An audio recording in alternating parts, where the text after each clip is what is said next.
Hello guys, तो आज का टॉपिक है हम लोग का एडजेक्टिव। एडजेक्टिव को हिंदी में विशेषण कहते हैं। तो देख लेते हैं पहले सबसे पहले इसका डेफिनेशन। तो एडजेक्टिव का पहचान होता है, एडजेक्टिव वह शब्द है जो किसी नाउन या प्रोनाउन की विशेषता बताता है।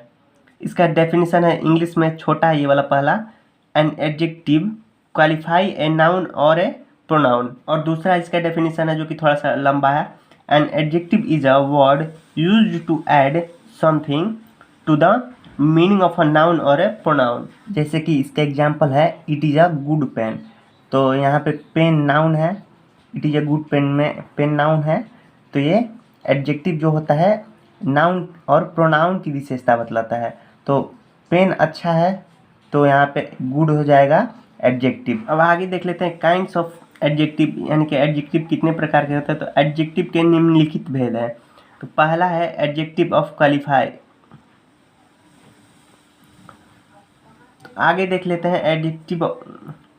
अब आगे देख लेते हैं इसका काइंड्स ऑफ एन एडजेक्टिव। तो एडजेक्टिव के कितने प्रकार होते हैं। तो एडजेक्टिव के निम्नलिखित प्रमुख भेद हैं। पहला है एडजेक्टिव ऑफ क्वालिटी, इसका मतलब कि होता है हिंदी में गुणवाचक विशेषण। दूसरा है एडजेक्टिव ऑफ क्वांटिटी, इसका होता है हिंदी में परिमाणवाचक विशेषण। तीसरा है एडजेक्टिव ऑफ नंबर, यानी कि संख्यावाचक विशेषण। और चौथा है डेमोन्स्ट्रेटिव एडजेक्टिव। पांचवा है पोसेसिव एडजेक्टिव। और छठा है डिस्ट्रीब्यूटिव एडजेक्टिव।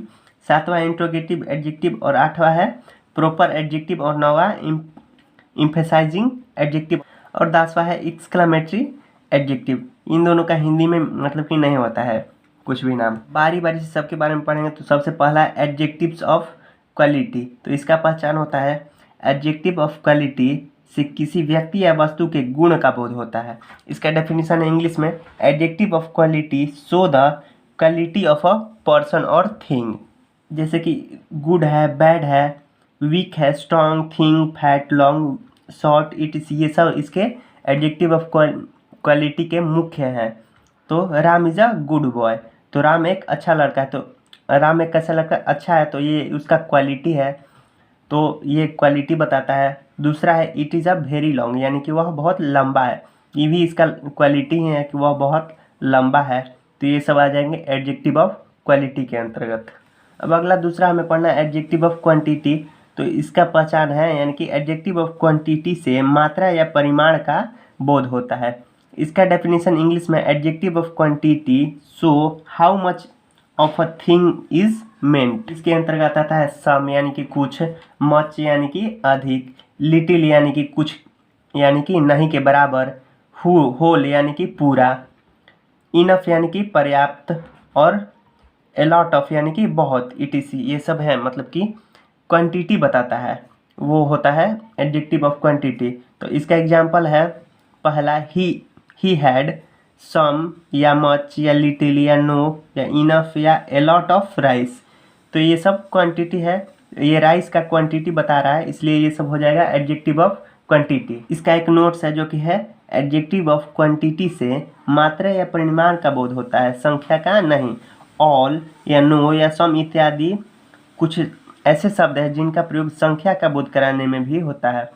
वैसी स्थिति में एडजेक्टिव के रूप में जब इनका प्रयोग होता है तब इन्हें एडजेक्टिव ऑफ नंबर कहा जाता है। जैसे कि इसका एग्जांपल है, पहला सम बॉयज़ आर एब्सेंट टुडे। तो यहाँ पे सम बॉयज़ है, यानी कि कुछ बच्चे एब्सेंट हैं। तो यहाँ पे सम संख्या के लिए आया है, कुछ बच्चे एब्सेंट है, तो ये हो जाएगा एडजेक्टिव ऑफ नंबर। दूसरा है ऑल मैन आर मॉर्टल, यानी कि सभी ईमानदार होते हैं, सभी व्यक्ति ईमानदार होते हैं। तो यहाँ पे सभी व्यक्ति के लिए आया है, तो यहाँ पे ऑल, ये भी हो जाएगा एडजेक्टिव ऑफ नंबर। और तीसरा है there are no picture in this book. तो यहाँ पे नो पिक्चर यानी कि कोई भी पिक्चर नहीं है, तो यहाँ भी संख्या के लिए आया है, तो ये हो जाएगा एडजेक्टिव ऑफ नंबर के अंतर्गत। अब अगला हमें तीसरा पढ़ना है एडजेक्टिव ऑफ नंबर। तो इसका पहचान होता है, एडजेक्टिव ऑफ नंबर से व्यक्तियों या वस्तुओं की संख्या या क्रम का बोध होता है।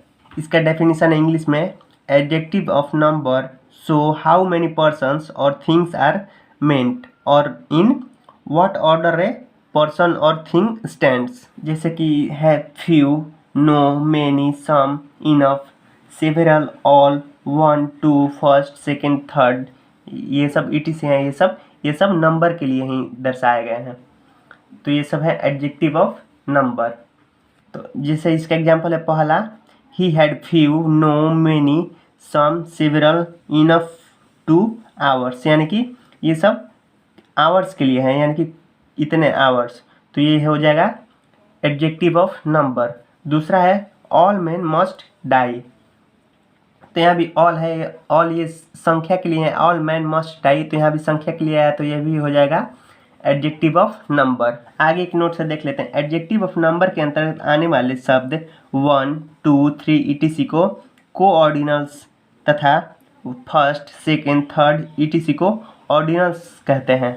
इसका दूसरा नोट्स है एडजेक्टिव ऑफ क्वांटिटी और एडजेक्टिव ऑफ नंबर में कुछ शब्द ऐसे हैं जिनका प्रयोग प्रोनाउन के रूप में भी होता है, परंतु इन स्थिति में इनके साथ कोई नाउन नहीं प्रयुक्त होता है। जैसे कि इसका एग्जाम्पल है पहला, सम आर बर्न ग्रेट, तो सम है इसमें और इसमें नाउन या प्रोनाउन नहीं है कोई भी। दूसरा है इसी तरह many of them were killed, यहाँ भी मेनी का प्रयोग हुआ है लेकिन नाउन का प्रयोग नहीं हुआ है।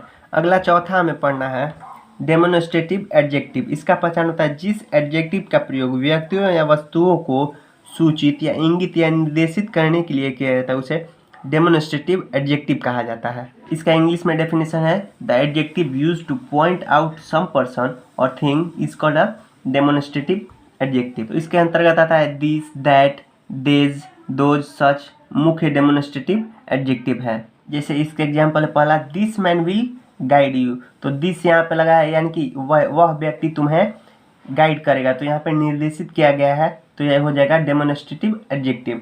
दूसरा है उसी तरह से I did not like that women, यानी कि मैं उस औरत को पसंद नहीं करता, तो यहाँ भी क्या सूचित किया जा रहा है, तो ये ई भी हो जाएगा डेमोन्स्ट्रेटिव एडजेक्टिव। आगे एक नोट्स है, जब दिस, दैट, देज, दोज, सच के साथ कोई नाउन प्रयुक्त नहीं रहता तब ये डेमोन्स्ट्रेटिव प्रोनाउन कहे जाते हैं। जैसे कि इसका एग्जांपल है पहला, दिस या दैट इज राम, तो यहाँ पे इसके बाद दिस या दैट के बाद कोई नाउन नहीं है, तो ये हो जाएगा डेमोन्स्ट्रेटिव प्रोनाउन। दूसरा उसी तरह है देज या दोज आर कैट्स, तो यहाँ भी नहीं है इसके बाद नाउन का कोई प्रयोग। और तीसरा है सच वाज हिज रिप्लाई, तो यहाँ भी सच के बाद कोई प्रोनाउन, यहाँ पे नाउन है, नाउन का प्रयोग पीछे किया गया है, इसलिए हो जाएगा डेमोन्स्ट्रेटिव प्रोनाउंस। अब अगला हमें पढ़ना है पोसेसिव एडजेक्टिव। इसका पहचान होता है पोसेसिव एडजेक्टिव से अधिकार या संबंध का भाव व्यक्त होता है। इसका डेफिनेशन है इंग्लिश में, पोसेसिव एडजेक्टिव शो पोजीशन और रिलेशन, जैसे कि है my, our, your, his, her, it, their, ये सब पोसेसिव एडजेक्टिव है। इससे अधिकार का या संबंध का बोध होता है, यानी कि भाव प्रकट होता है। जैसे कि पहला एग्जांपल है दिस इज माई या योर या आवर या हिज, हर, देयर स्कूल, यानी कि ये इन सब का स्कूल है। पहला ही ले लो माई, यानी कि यह मेरा स्कूल है, तो इससे कि मैं संबंध का हो रहा है, प्रकट हो रहा है संबंध, तो ये हो जाएगा पोसेसिव एडजेक्टिव। दूसरा है इट्स कलर इज ब्लैक, तो यह कलर ब्लैक है, तो ये संबंध है क्या, यह कलर कैसा है, तो ब्लैक है, ये इससे संबंध का बोध हो रहा है, तो ये हो जाएगा डेमोन्स्ट्रेटिव यानी नहीं पोसेसिव एडजेक्टिव। आगे एक नोट से देख लेते हैं, हीज का प्रयोग प्रोनाउन के रूप में होता है किंतु इस स्थिति में इसके साथ कोई नाउन का प्रयोग नहीं रहता है। जैसे कि इसका एग्जांपल है दिस इज हिज, यानी कि यह उसका है। और दूसरा है दिस बुक इज हिज, तो यहाँ पे हिज लगा है लेकिन इसके बाद कोई नाउन नहीं प्रयुक्त हुआ है, तो ये भी हो जाएगा पोसेसिव एडजेक्टिव। अब अगला हमें पढ़ना है छठवां डिस्ट्रीब्यूटिव एडजेक्टिव। इसका पहचान होता है ईच, इवरी, आइदर और नाइदर के ठीक बाद कोई नाउन प्रयुक्त रहता है तब इन्हें डिस्ट्रीब्यूटिव एडजेक्टिव कहा जाता है। इसका डेफिनेशन इंग्लिश में होता है ईच, इवरी, आइदर और neither are called distributive adjective when they are followed by a noun. जैसे कि इसका एग्जांपल है पहला each boy had a pen, तो ईच के बाद यहाँ पे नाउन लगा हुआ है, तो ये हो जाएगा डिस्ट्रीब्यूटिव एडजेक्टिव। और दूसरा है every man has his on duty, तो यहाँ पे एवरी के बाद भी मैन यानी कि नाउन लगा है, तो ये भी हो जाएगा डिस्ट्रीब्यूटिव एडजेक्टिव। आगे एक नोट्स है जो कि है जब ईच, आइदर और नाइदर के साथ कोई नाउन प्रयुक्त नहीं रहता तब इन्हें डिस्ट्रीब्यूटिव प्रोनाउन कहा जाता है। जैसे कि इसका एग्जांपल है each of the boys got a prize, तो यहाँ पे ईच के बाद कोई नहीं लगा है नाउन, तो ये हो जाएगा डिस्ट्रीब्यूटिव प्रोनाउन। दूसरा इसी तरह से either of you can do, तो यहाँ भी आइदर के बाद कोई नाउन नहीं, तो ये भी हो जाएगा डिस्ट्रीब्यूटिव प्रोनाउन। अब अगला हमें सातवां पढ़ना है इंट्रोगेटिव एडजेक्टिव। इसका पहचान होता है जब व्हाट, विच और हुज किसी संज्ञा के साथ प्रयुक्त होकर प्रश्न किए जाने के लिए काम आते हैं, तब इन्हें इंट्रोगेटिव एडजेक्टिव कहा जाता है। इसका डेफिनेशन इंग्लिश में होता है what, which and whose are called interrogative adjective when they are used with noun to ask question. जैसे कि इसका एग्जाम्पल है पहला, what question did the teacher ask, तो यहाँ पे व्हाट के बाद नाउन लगा है, तो यहाँ भी हो जाएगा, ये हो जाएगा इंट्रोगेटिव एडजेक्टिव। दूसरा उसी तरह से है विच बॉक्स इज योर्स, तो यहाँ पे बॉक्स यहाँ पे नाउन लगा है विच के बाद, तो ये भी हो जाएगा डिस्ट्रीब्यूटिव यानी नहीं इंट्रोगेटिव एडजेक्टिव। और तीसरा है हुज बॉक्स इज दैट, तो यहाँ पे हुज के बाद भी यहाँ पे नाउन लगा है, तो ये भी हो जाएगा इंट्रोगेटिव एडजेक्टिव। अब आगे हमें पढ़ना है आठवां, जो कि होता है प्रॉपर एडजेक्टिव्स। तो इसका पहचान होता है प्रॉपर नाउन से बने एडजेक्टिव को प्रॉपर एडजेक्टिव कहा जाता है। इसका डेफिनेशन है इंग्लिश में adjective made from proper noun is called proper adjectives. जैसे इसके एग्जांपल है he is an Indian student, तो ये प्रॉपर नाउन से बना है, तो ये भी हो जाएगा प्रॉपर एडजेक्टिव। दूसरा है इंडियन फार्मर आर ऑनेस्ट, और तीसरा है do you like the European culture, तो ये सब तीनों प्रॉपर नाउन से बना है, इसलिए ये सब हो जाएगा प्रॉपर एडजेक्टिव। अब अगला हमें नवा पढ़ना है एम्फेसाइजिंग एडजेक्टिव। तो इसका पहचान होता है ऑन, वेरी, वेरी सम इत्यादि ऐसे एडजेक्टिव है जो किसी नाउन के पहले प्रयुक्त होकर उस नाउन पर बल यानी कि एम्फेसाइज देते हैं। ऐसे एडजेक्टिव को एम्फेसाइजिंग एडजेक्टिव कहा जाता है। इसका डेफिनेशन इंग्लिश में है on, very same, etc. are such adjectives as are used to convey emphasis on the nouns that follow them.